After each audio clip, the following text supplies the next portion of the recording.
स्वागत छ साथीहरु नयाँ भिडियोमा।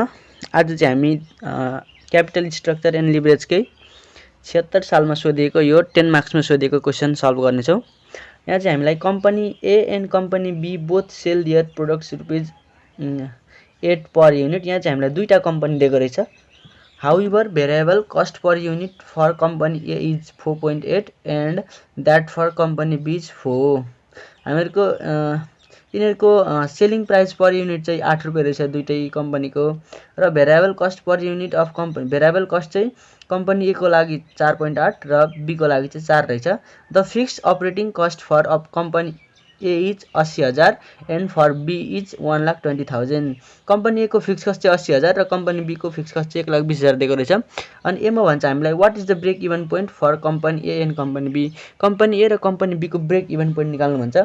Which company should have higher degree of operating leverage explain. कुन कम्पनीको चाहिँ डिओएल धेरै हुन्छ एक्सप्लेन गर भन्छ। र सीमा चाहिँ at what sales level in units do both companies on the same level of operating profit. कति युनिटमा चाहिँ दुईटै कम्पनीले सेम प्रफिट कमाउँछ भन्छ। अब यसलाई हामी सल्भ गर्यौँ। सुरुमा यसको गिभन सारौँ। गिभनमा चाहिँ हामीहरुको यो 2076 साल क्वेशन नम्बर 16 रहेको छ। यो चाहिँ 10 मार्क्समा सोधेको रहेछ। यसको गिभन सारौँ। गिभनमा हामीलाई छुट्टा छुट्टै कम्पनीको छ, त्यही भएर छुट्टा छुट्टै सारौँ। कम्पनी ए भनौँ, यता कम्पनी बी भनौँ। यसको सेलिङ प्राइस चाहिँ मैले यस लेखेँ। सेलिङ प्राइस पर युनिटलाई चाहिँ मैले यस मात्रै लेखेँ। यस कति छ त 8 छ। अनि यसको पनि यस कति छ रुपीज 8 छ। त्यस्तै यसको चाहिँ भी कति छ। भी भनेको चाहिँ भेरिएबल कस्ट पर युनिट चाहिँ क्वेशनमा 4.8 छ। यसको भी चाहिँ कति छ रुपीज, यता चाहिँ रुपीज लेख्नै बिर्सिदो रहेछु, 4 छ। त्यस्तै फिक्स कस्ट यसको हामीलाई कति छ। फिक्स कस्टलाई मैले सर्टकटमा एफसी लेखेँ। यसको फिक्स कस्ट 80,000 छ क्वेशनमा दिएको। यसको फिक्स कस्ट चाहिँ हामीहरुको कति छ त 1,20,000। अनि हामीलाई ए नम्बरमा चाहिँ बीईपी निकाल्न सोधिरहेछ। बीईपी अफ बोथ कम्पनी, यानी कि दुईटै कम्पनीको हामीलाई बीईपी निकाल्नु भन्छ। अब हामीले निकाल्यौँ फर ए को लागि। यो ए को लागि एकै साइडमा निकाल्यौँ। बीईपी यो चाहिँ फर ए।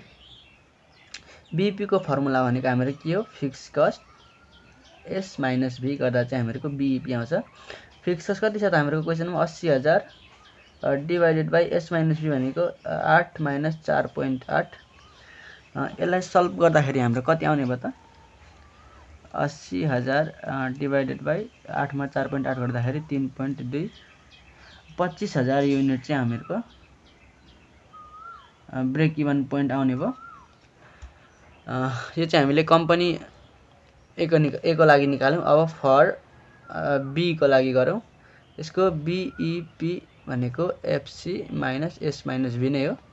यसको फिक्स कस्ट कति छ त 1,20,000 डिवाइडेड बाइ एस भनेको 8 माइनस 4 गर्दाखेरि कति युनिट आउनु भयो यसको 30,000 युनिट चाहिँ ब्रेक इभन पोइन्ट आउने भयो। त्यस्तै यो चाहिँ हामीले ए नम्बरको क्वेशन सल्भ गर्यौँ। अब बी मा चाहिँ हामीलाई which company should have higher degree of operating leverage explain भन्छ। कुन कम्पनीको चाहिँ हायर डिओएल हुन्छ भनेर यसले हामीलाई सोधिरहेछ। यसमा चाहिँ हामीले रिजन लेख्नुपर्ने हुन्छ। यसलाई चाहिँ हामीले कसरी थाहा पाउनुपर्छ भन्दाखेरि जसको फिक्स कस्ट धेरै छ, जसको फिक्स कस्ट चाहिँ धेरै छ नि त हो, त्यसकै हामीले डिओएल चाहिँ हायर हुन्छ भनेर लेख्नुपर्ने हुन्छ। त्यही भएर यहाँ लेखौँ बी नम्बरमा हामीलाई which company should have higher degree of operating leverage भन्छ। Company be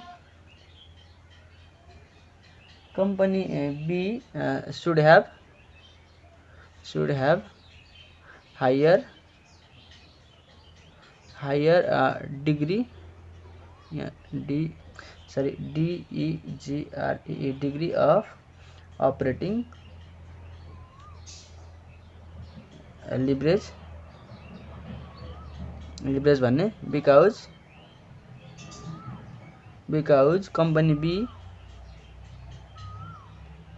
company B has higher के त फिक्स कस्ट जुन कम्पनीको धेरै फिक्स कस्ट छ त्यसकै हायर डिओएल हुन्छ भनेर लेख्ने हामीलाई। सी नम्बरमा फेरि हामीलाई सोधिरहेछ अर्को question, at what sales level in units do both companies on the same level of operating profit? कति युनिटमा चाहिँ दुईटै कम्पनीले सेम प्रफिट कमाउँछ भन्छ हामीलाई। त्यसको लागि चाहिँ हामीले दुईटैको इबिआई यस्तो गरौँ। सी नम्बरमा अपरेटिङ प्रफिट भनेको के हो त, इबिआईटी हो।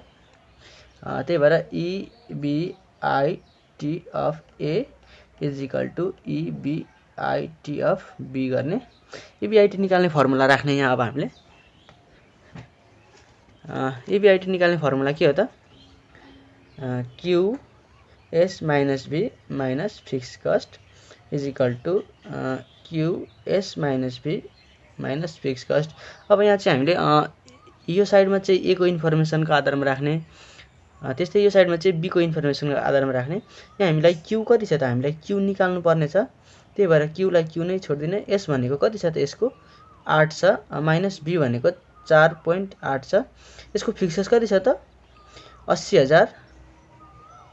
यसको पनि क्यू हामीलाई छैन, क्यू चाहिएको हो। यसको एस पनि 8 छ अनि माइनस बी चाहिँ 4 छ, माइनस यसको फिक्स कति छ 1,20,000 हो। अब यति सल्भ गर्दा चाहिँ हामीहरूको यतातिर 3.2 क्यू माइनस 80,000, यता चाहिँ 4 क्यू माइनस 1,20,000 आउने रहेछ। अब यो यसलाई 3.2 क्यू माइनस 4 क्यू यो यता आउँदाखेरि माइनस भएर आयो। यो माइनस 1,20,000 यही छ। यो यता आउँदाखेरि प्लस भयो 80,000 र यो घटाउँदा घटाउँदा कति हुन्छ त हामीहरूको 0.8 क्यू हुन्छ यो माइनस अगाडि इज इक्वल टु यहाँ पनि माइनस कति हुन्छ त 40,000 हुन्छ होला सायद, 40,000 माइनसमा 40,000। अब और यो क्यू इज इक्वल टु यो माइनस माइनस काट्यो, माइनस माइनस काट्दिउँ यहाँ अगाडि नै। अब यो 40,000लाई भाग जाने भने त 40,000 divided by 0.8 is equal to कति हुने भयो त 40,000 डिवाइडेड बाई 0.8 गर्दाखेरि 50,000 युनिट चाहिँ आउने रहेछ हामीहरूको।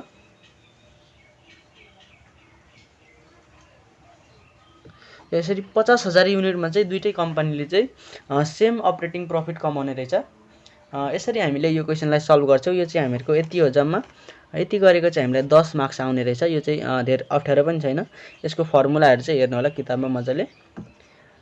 हामीले 10 मार्क्स यसबाट सजिलै ल्याउन सक्छौँ।